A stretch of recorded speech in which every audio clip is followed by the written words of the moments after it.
அனைவருக்கும் இனிய வணக்கம். அன்பின் ஆன்மீகம் யூடியூப் சேனலுக்கு உங்களை அன்புடன் வரவேற்கிறோம். இன்றைய பதிவில் 2026ஆம் வருடத்தில் காஞ்சிபுரம் அருள்மிகு ஏகாம்பரநாதர் திருக்கோவிலோட பங்குனி உத்திர திருக்கல்யாண திருவிழா குறித்த தகவல்களை நம்ம தொடர்ந்து பார்க்கலாம்.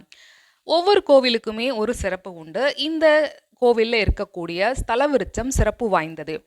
ஏன்னா இந்த திருக்கோயிலில் இருக்கக்கூடிய ஸ்தல விருட்சம் 3500 ஆண்டுகள் பழமையானது. இந்த திருக்கோயிலோட ஸ்தல விருட்சமாக இருக்கக்கூடியது மாமரம்.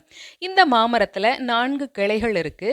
வெவ்வேறு காலகட்டங்களில் இந்த மாமரத்தில் இருக்கக்கூடிய 4 கிளைகளில் 4 விதமான மாம்பழங்கள் உருவாகும்னு சொல்லியிருக்காங்க.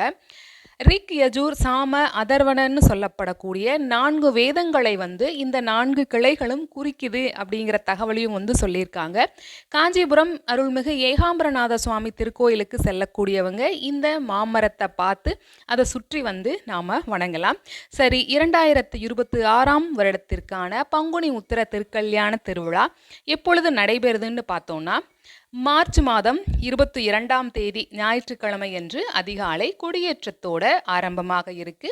தினமும் காலை மற்றும் மாலை வேளையில் சுவாமி பல்வேறு வாகனங்கள்ல எழுந்தருளி 4 ராஜ வீதிகளிலும் உலா வர்றாரு. மார்ச் மாதம் 27ஆம் தேதி வெள்ளிக்கிழமை அன்று 63 நாயன்மார்கள் உற்சவம் நடைபெற உள்ளது. மார்ச் மாதம் 28ஆம் தேதி அன்று காலை திருத்தேரோட்டம் நடைபெறுகிறது. மார்ச் மாதம் 31ஆம் தேதி செவ்வாய்க்கிழமையன்று இரவு பங்குனி உத்திர திருக்கல்யாண திருவிழா மிகவும் விமரிசையாக நடைபெற உள்ளது. ஏப்ரல் மாதம் 4ஆம் தேதி இரவு பொன் விமானத்தில் திருமுறை உற்சவத்தோட பங்குனி உத்திர திருக்கல்யாண திருவிழா இனிதே நிறைவு பெற இருக்கு. இந்த நிகழ்விற்கான ஏற்பாடுகள் சிறப்பான முறையில் செய்யப்பட்டு வருகின்றன. ஏகாம்பரநாதர் திருக்கோயிலை பற்றின சுவாரஸ்யமான அனுபவங்கள் உங்களுக்கு ஏதேனும் இருந்திருந்தா அந்த அனுபவங்களை இந்த வீடியோவோட கமெண்ட் பாக்ஸில் பதிவு செய்யலாம்.